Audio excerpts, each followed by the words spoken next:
Wherever love goes, there is also misery. It's no mystery. And you and I, we got history. Yeah.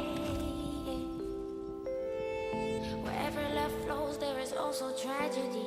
When we're in too deep. And you and I, we got history. Yeah.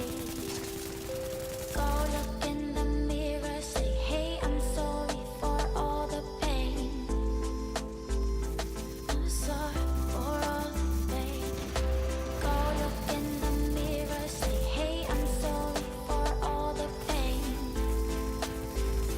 I'm sorry for all the pain.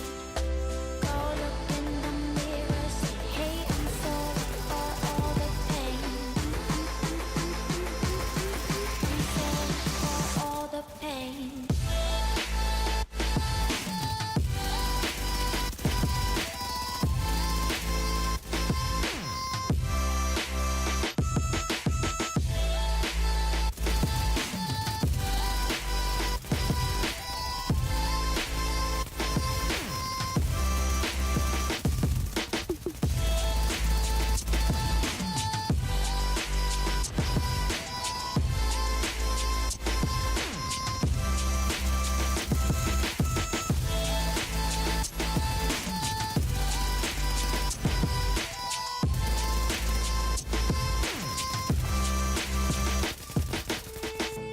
I love it grows with the memories like a symphony. And you and I, we got history, yeah. And when you're alone, do you say my name or you say her name? Yeah. I love it grows with the memories like a symphony. Hello and welcome to Mighty GT. Okay, so this is the division, as you can see, and my name is Mighty Ginger. So what we're doing is I'm going to upload a video of my 1.7 build. Now I know 1.8 is coming out soon, but judging on all the information that we've seen, is your 1.7 builds should not be affected by 1.8 at all. Even though the gear score is going up, your gear will just rise with the gear score. It won't go down. You won't have to go farm for new gear, which is good, unless in the patch notes you see things that are being patched, which as of yet all I know is being patched is just the lightweight M4. But anyway, what I'm doing is I'm going to show off my 1.7 builds, which I personally think is a pretty good build. I mean, you can judge it from the gameplay you saw just before. I mean, it can put up its own against the majority of players in Last Stand and Dark Zone. And then after this video, when this is uploaded, you'll also see another Division build, 1.7 build, of Mighty Toop's build. He's going to talk you through what he thinks you guys should run. And you guys can just, just a little bit of help if you guys are still umming and ahhing about what you want to run. You don't know what to go for. Your mate says this, your mate says that, and you don't really know what to go for. So this is just a little heads up, a little helper tip, if you will, of what we think you guys should run. So let me introduce you to what I'm running. It's not really a classified gear set or a green set. It's kind of like a 3-piece exotic, 3-piece gold. I mean, I didn't really have any intention of building this. It's just basically I chose my favorite things and put them together, and it's not too bad. So I'll talk you through my guns first. My primary gun, it used to be the lightweight M4, and then which was still a really good gun in 1.7, but they are apparently getting it a little bit nerfed down in 1.8 when that drops. I don't know exactly what they're nerfing it with. I don't know if they're taking its base damage down, its DPS down. I really would not know. So I thought now is a great time to probably find a replacement for my lightweight M4, and I was doing I think I just did one of the heroic missions. I got one of those caches, exotic cache, not heroic, sorry, legendary, and I just got the Warlord out of it, and I thought, I'd give it a try, and it's surprisingly a really, really good gun. A lot of people don't like it. A lot of people say it's really bad, it's weak, it can't compete. Where I tell them, no, I'm sorry, this gun is insane. As you can see, mine's got a 20% enemy armor damage, which is okay. It's got a 31.6 base damage, which is much better than my lightweight M4. But obviously, its RPM DPS isn't as good, obviously. But it's an AK, so it does shoot slower. That's what you expect. My talents are deadly, so the critical hit damage is increased by 15%. This build is mainly a DPS critical hit PvP build, so that's what you're looking at here. If you're more of a PvE player, this video really is not for you. If you're looking at a sniper video, it's not for you. But if you're looking at a really good high-end DPS build to run into the last stand or dark zone with your buddies with you, then definitely give this video a try. So you got deadly, which, I mean, deadly is a very helpful talent on any gun, whether that be sniper, shotgun, LMG, even a pistol. I mean, it is really, really good. Responsive, as you guys all know, if you've ever done PvP in this game, you will know that 9 times out of 10 when you're fighting someone, they will for some weird reason want to get up close and personal with you. So having responsive on your gun, which increases your damage when a player is really close to you, that is helpful because you're definitely going to encounter the players that want to be pretty much on your shoulders. I mean, it's gonna be needed. And then you've got the talent that comes with the Warlord, which is damage taken is reduced by 20% while firing, and then that is then taken in when you stop firing. So what that means is, if I'm in a 1v1 with, say, me and Mighty Teeper having a little 1v1 in the dark zone, and he's shooting at me and I'm shooting at him, all the damage he's giving to me is reduced by 20% while he's firing at me and while I'm firing at him. But as soon as if I down him or if I change target and shoot at someone else, then all the damage he's then applied to me will hit me at one go. So if you are running this gun, make sure you have all your heals pumped into you, and make sure you're still pumping yourself with those heals, because you will want to make sure you've got enough health on you. So when you do stop firing at, say, 1-2 people, you are going to have enough health on you before it all hits you at one time and downs you. But it is a really good gun, nevertheless. My mods on it are a magazine size. I mean, the more ammo you have in it, less time you've got to reload, so that's more helpful.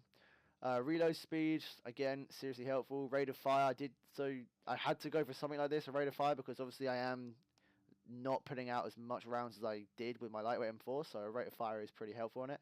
And the rest of my mods are literally just headshot critical damage mods. I mean, that's what you really kind of want on your guns. Crit hit chance and crit hit damage, because you want to build everything around crit hit chance, crit hit damage. Onto my secondary, which I rarely ever pull out, to be honest. I literally only ever use the Warlord. But if I did need to pull out a secondary, then I'm happy to say that I've got a pretty decent secondary.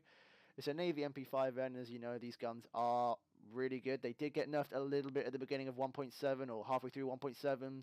And then, again, as you know, the developers of this game love to keep changing things. They then got put up to how they were again, so they were then increased again, buffed back up again. So they are still insane SMGs. You will encounter a lot of people running around with SMGs, whether that be the Navy MP5 ST or Navy MP5N or the Vector. I mean, SMGs are still very good guns to have as your secondary, even your primary. So mine's got a 19.5 critical hit chance. That's okay.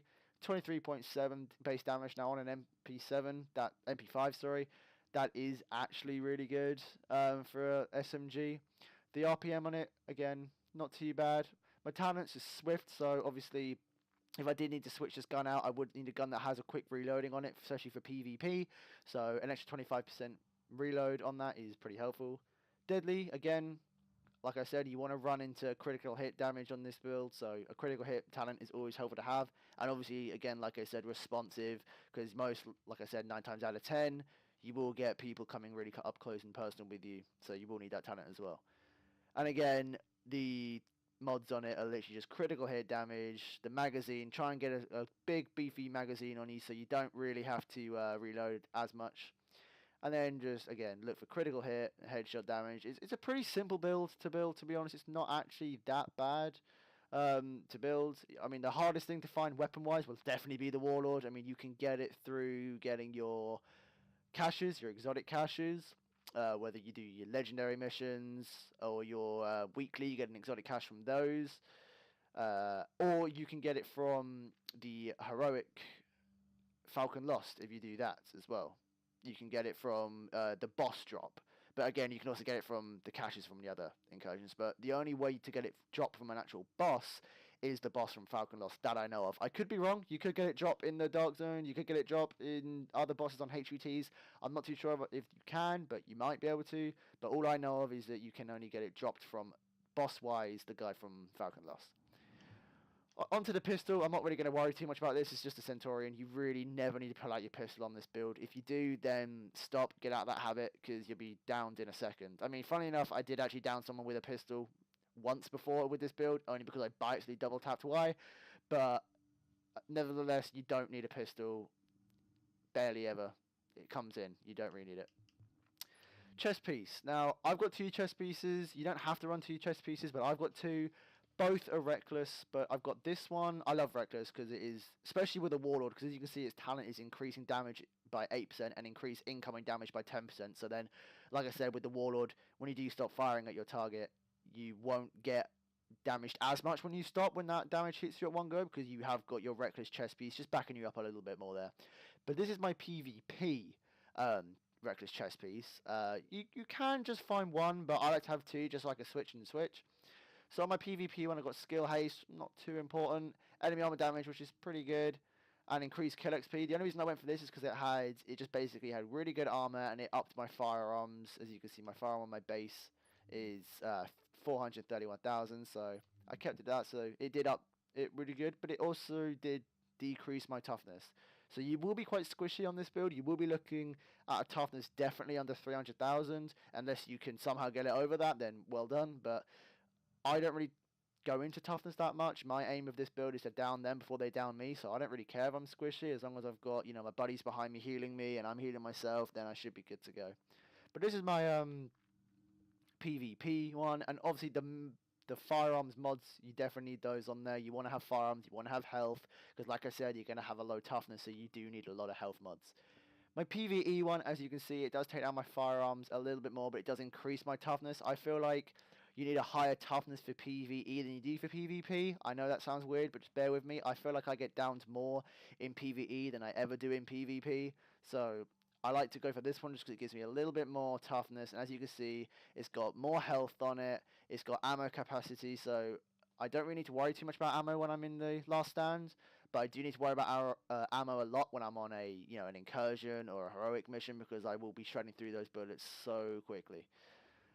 And that one is rolled into stamina because, like I said, I do want more health on this one than firearms. And the mods, firearms, skill, health, a bit of stamina, they were kind of mismatched mods, to be honest, but nevertheless, they help in their own different ways.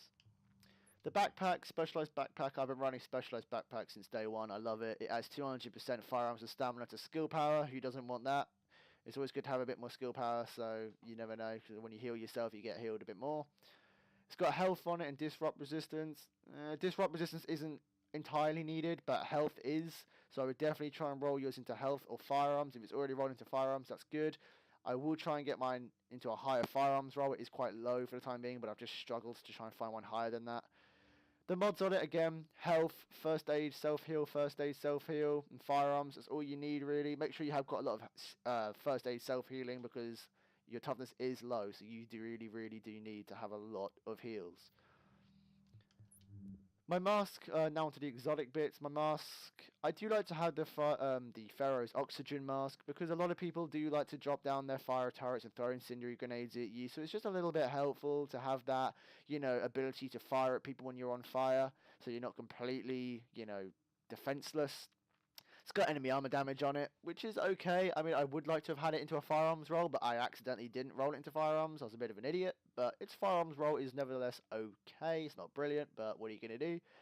It's got burn resistance on there as well, which is pretty helpful for what the mask is, seeing it does help you against fire, so having burn resistance on there is pretty good to have it. But that's just down to which one you find. I'm sure everyone on Division now has at least 1 or 2 pieces of exotic. I mean, I'm sure everyone's got a majority of them by now, but if you haven't, they're not that hard to find. Just get a buddy, grind out on some incursions, grind out on some legendary missions, and you'll get the pieces within a couple of days. The mod on here, stamina and health. I don't need to describe that anymore. You just need as much health as you can. I do like to have these Skull MC gloves on as well, because as you can see, I don't run any greens, so I don't have set bonuses. So this gives me an extra 16% damage, which obviously I'm a DPS build, so the more damage I can get, the better. Firearms roll on that is only, I think it's only 6 off the maximum, so I'm not really going to worry about rolling it again. I mean, I might come back to rolling it again, see if I can get the maximum on it, but it's only 6 away, so... The rolls on it isn't a brilliant one. I've got pistol damage, and like I said, pistols, you really don't need to care about them. Shotgun damage, if you had I have a shotgun build on the side, which is a work in progress, so I will use these gloves for it. And skill haste, that's okay to have, I guess. But you can't obviously put mods on your gloves, so it's unneeded. These, don't worry about these gloves, these are just in my inventory because I've actually picked them up. But anyway, yeah, definitely go for the Skull MC gloves because they are very helpful, seeing you haven't got a set boost activated, so you will get that extra 16% damage. It's like having another talent release. It's quite helpful. Shortbow Championship knee pads. I'm pretty sure everyone runs these now. Not everyone, but a lot of people, because as you know, in Last Stand or PvP, even in PvE, you will be throwing a shed load of grenades, and to have them explode pretty much on impact is always a helpful thing to have.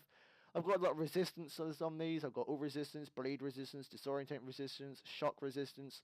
So that's quite helpful to have. So when I know another player is throwing a grenade at me, 9 times out of 10, whatever it is, I will have some kind of resistance to it. Yes, it's still going to hurt me. Yes, my toughness is still 1,608.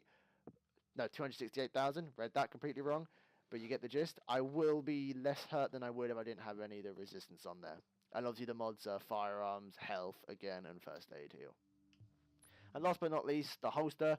You can literally run any holster you want. The only reason I'm running this holster is because it was just rolled really good with my set. I mean, I have no preference of which holster you want to run. You can run the Colonel Bliss holster if you want an extra exotic in there, but literally the holster is down to you. I've got sturdy because it increases my armor by 15% when staying more than 4 seconds in the same cover. Now this is pretty useless in PvP because you don't want to stay in cover too long, unless you're a sniper obviously, but you don't want to stay in cover too long because if you stay in cover for long, you're going to get found and you're going to get shot in the back.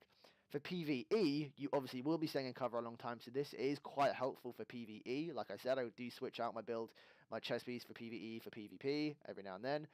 So this is good for PvE. I wouldn't really necessarily run a PvP on this, but you never know, you could always have a backup holster for PvP like I do with a chest piece.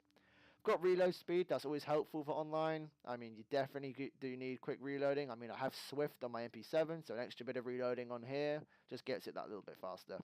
And I've got a first aid self-heal as well, which is needed. So that's my build. I'll run you through my skills and abilities real quick. I kind of chop and change between Overdose and Booster Shot. I don't really know which one I prefer. Overdose is good because it gives you more health. Booster Shot is good because it boosts up your toughness and your DPS, and as you know, my toughness isn't that great, and neither will yours if you do try and build this build. So that is down to you which one you want. Do you want more health or do you want to increase your stats? At the moment I'm going for more health when I'm online because I just feel like I don't get dropped as much, no. As you saw in the video, I did get dropped a little bit, obviously. When I'm outnumbered, that's going to be the same with pretty much any build. But I like to go for Overdose most of the time just so it gives me that extra bit of healing. And then I've got the shock turret. That's just helpful for when, you know, like me, I've got really terrible aim. So as soon as I can shock someone and keep them in the same position, it just helps me kill them a little bit quicker. And obviously recovery link, that's just helpful when you're near your allies and when you're running with a group of buddies. You can just help them get back up or heal them with that. My talents, I use adrenaline. So that medkit now heals you over 10 seconds.